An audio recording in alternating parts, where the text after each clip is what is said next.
others, though, disagree.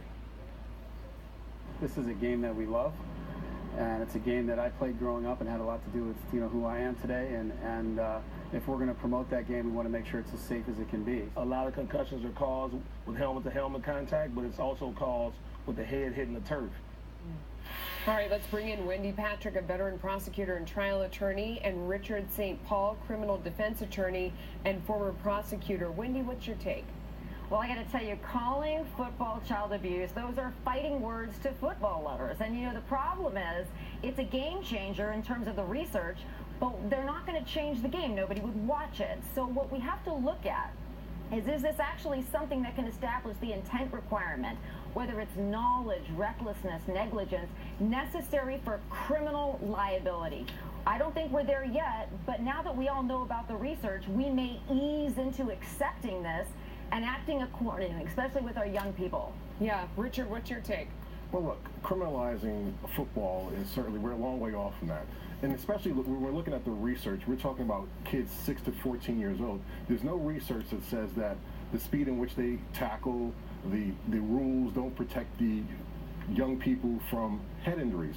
When the doctor is talking about who he did the research for NFL players who travel at tremendous speeds, who are much heavier than kids. You know, you're talking 200-300-pound men running 40 yards in 4 seconds. That's like a speeding train when you hit each other. You know, you're taking the fun out of football by trying to criminalize it. And certainly that statement was very inflammatory, that people should be charged with endangering the welfare of a child because they let them play football and have fun. That's outrageous. But Wendy, does it beg the question that maybe the rules should change, the way kids play football should change? You know, something in there for people under 18 who are taking this risk. And that's exactly what the argument is. You know, they're saying, well, we don't let our kids have alcohol or cigarettes because it's bad for them. But we send them out into the football field where they are sidelined with injuries, with concussions. And that's the thing, is it's a consent issue. If you're an adult and you want to play football, you assume the risk.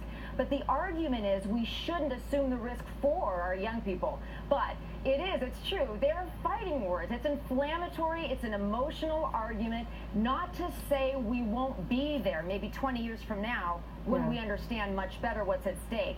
But I don't see the law changing anytime soon until we learn more about it. But Richard, I mean, the basic premise is that if you have a child that's under 18, that they don't necessarily have the requisite judgment to decide whether or not it's worth risking their lives and all kinds of things. And that it's up to a parent before that 18th birthday has the responsibility of assessing the risk. You know, whether it's death, injury, you know, future injury, that sort of thing. There is something to the idea that it's up to parents to be the ones to really understand what's going on for their kids.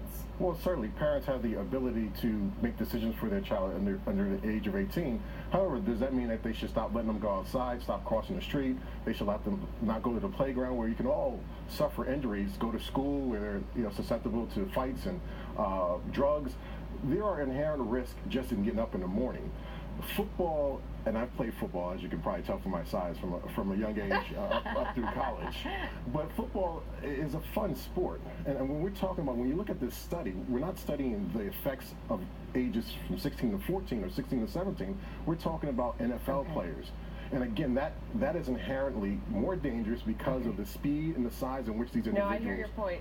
Absolutely. Are playing football. But let's not take the fun out of football for kids. I mean, okay, we got to go. I hear you. I hear you. Good point. Thanks to both of you. We appreciate it. John. Thank you.